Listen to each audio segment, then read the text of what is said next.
In the year of 20OX, a super robot named Mega Man was created. Dr. Light created Mega Man to stop the evil desires of Dr. Wily. However, after his defeat, Dr. Wily created 8 of his own robots to counter Mega Man.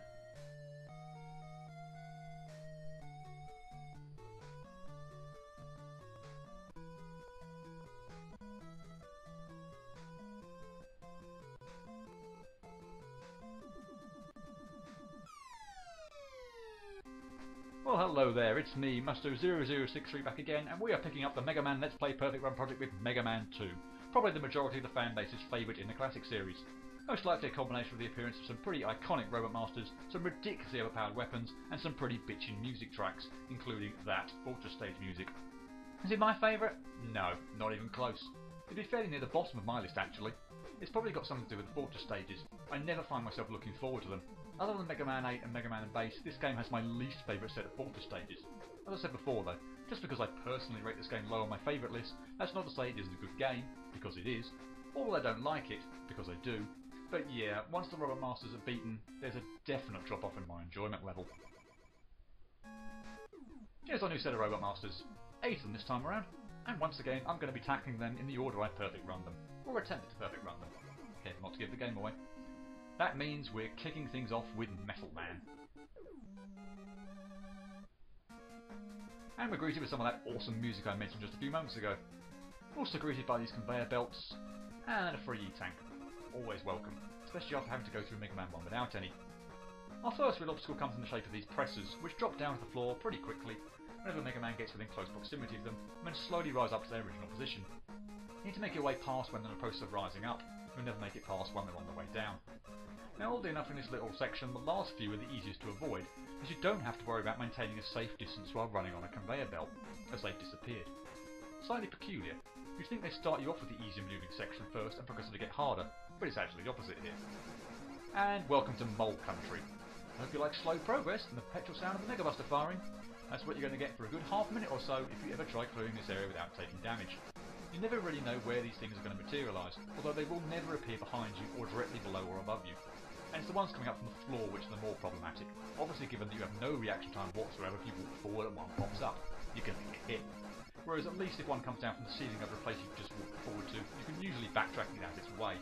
Still a pain nonetheless.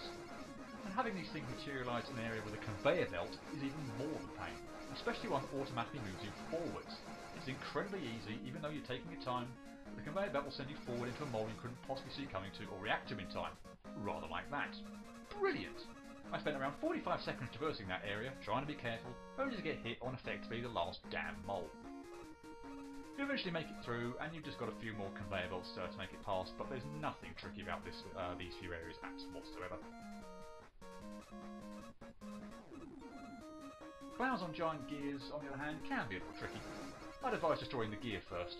The clown on top loses his means of transportation and just drops off screen right there and then, if you don't manage to take him out as a final insult to injury. Kill the clown first, and the gear continues to move forward towards you, and depending on the terrain of the stage at that moment in time, can be very difficult to avoid. Now, Blocky here takes 2 hits to kill, on difficult mode anyway. The original NES game allowed you a choice of 2 game settings, normal and difficult. The GameCube Anniversary Collection version does not afford you that luxury. I'm stuck with difficult. That incidentally means that any perfect runs achieved on this game are on the NES difficult setting. As I was saying, Blocky when hit the first time fires his blocks at you. All 3 move in the same trajectory every time, yet still can be problematic to dodge given the different platform heights in this area. After a while he reforms and 1 further hit takes him out. In case you were wondering, 1 hit will do the trick on NES normal mode. But what with all that jibber jabber about difficulty settings, I've arrived at Metal Man. Unlike a good chunk of his stage, there's a conveyor belt to worry about.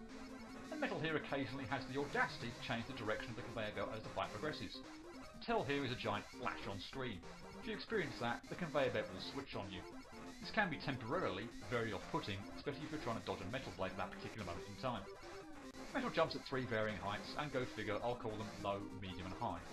Not little, big and massive as I used to call them for some unknown reason when I was younger. Why? If he doesn't interrupt himself by changing the conveyor belt direction mid-jump, When he jumps low, he'll throw one blade at you. When he jumps high, he'll throw 3 blades at you, and there are absolutely no prizes on offer for guessing how many blades he throws at you when he jumps to a medium height.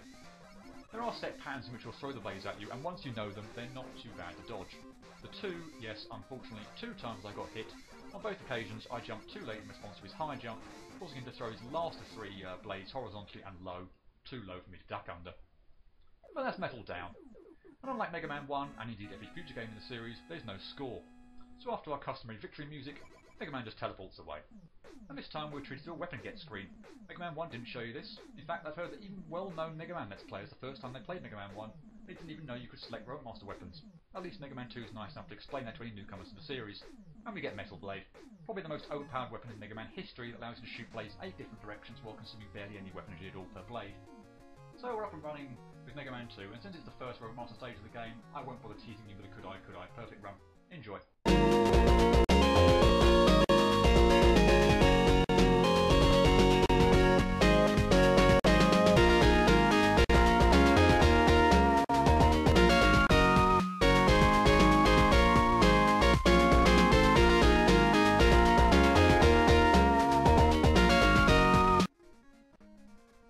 Okay, perfect runtime. And if you're unfamiliar with the style of these things, you won't hear me jabber on for the entirety of the run through. I'll just point out where the trouble spots were and chime in with any interesting tidbits I can think of. That'll afford plenty of time for you to get to hear Metal stage music, which is freaking awesome, although still doesn't quite make my top 10 list incidentally.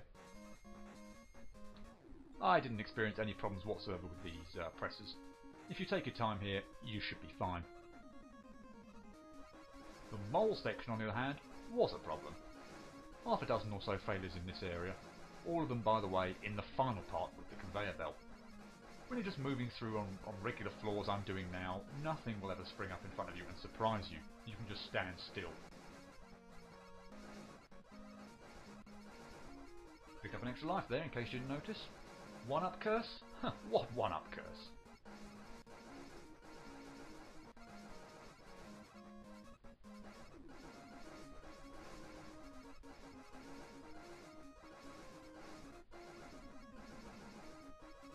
When you reach the conveyor belt, however, a mole may pop up seemingly harmlessly in front of you, but now of course, you're idling forward and often by the time you can react to the damn thing, it's already too late. I'd recommend trying to fight the conveyor belt by moving to the left when you spot any imminent danger and letting it carry you to the right when your path looks clear. Just keep your wits about you though. It almost took bang on 1 minute to get through that section.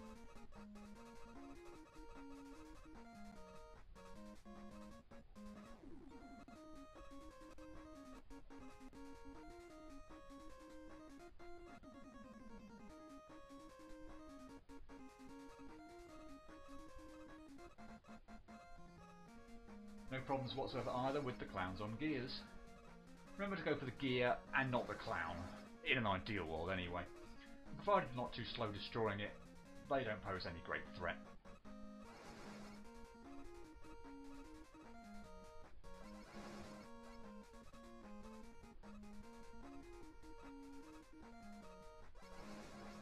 Dealing with Blockade, however, is all about positioning. Positioning I had to learn a few times before I finally nailed how close I needed to let Blockade get to me before shooting out his eyes. The staircase feel to this section can throw you off a little, but as said, once you can identify how he breaks apart, it's the same every time and shouldn't be too troublesome. Just make sure you hit him when you want to. Messed up a little on that third one, and just about got away with it. Now that E-tank down there, by the way, I couldn't get now even if I wanted to. You might have noticed I ignored the one right at the start of the stage this time. It's of no use to me in a perfect run situation. If I could have picked up the second one during the Let's Play part, I would have. But you need a utility item to get it, and get out again without dying. And that means I would have needed to have already been Air or Heat Man. It might be possible to get out with the utility item received for defeating Flash Man, but I wouldn't recommend trying it. But here is Metal Man. I said a lot of what I wanted during the first fight with him, but there are a couple of other things worth mentioning here. In particular, the strategy you want to employ in order to dodge the metal blade he throws at you. Actually, first off, it's worth pointing out that Metal Man doesn't do anything until you do something, i.e. taking a shot at him. Only then will he react. As I did already say, if he jumps high, you need to jump not too early, but equally not too late, so that you clear the first 2 metal blades and safely pass under the third. If he jumps to his medium height, then you can jump as the first blade approaches you and you'll clear both the blades coming at you.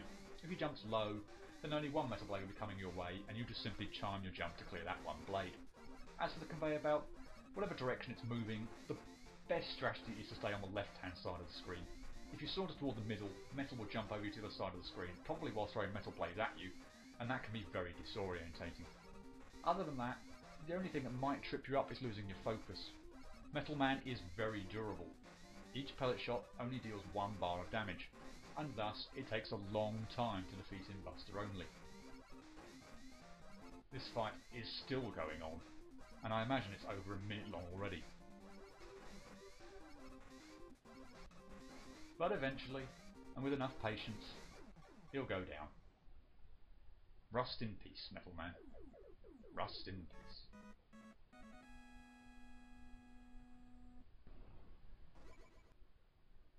So we are up and running with the perfect runs of Mega Man 2.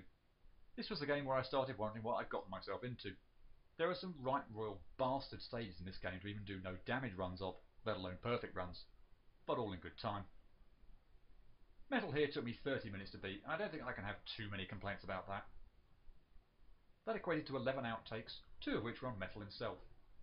What seems like a pretty short stage, on first glance, reasonably few outtakes doesn't seem to quite match up with the timing there. Then I remembered a few things.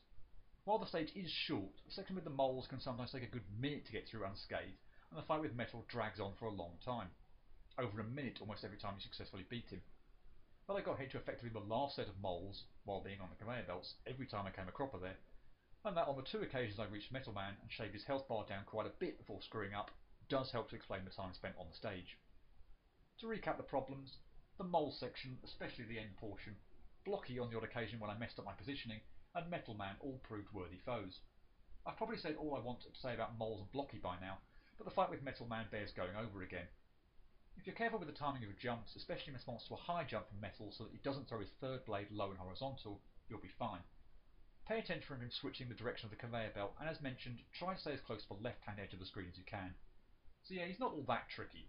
The level of difficulty generated by this fight comes principally from the length of it, commonly over a minute to take him out with just the Buster. Contrast that to some of the Robot Masters in Mega Man 1, which you can tend to take out in around 20 seconds or less. Regardless, I started off this game at least in a happy frame of mind. I mean, come on, how could I be anything other than happy with Metal's kick-ass music playing in the background? Don't expect the good mood to last too long though. I therefore rank Metal Stage as a 3 out of 10.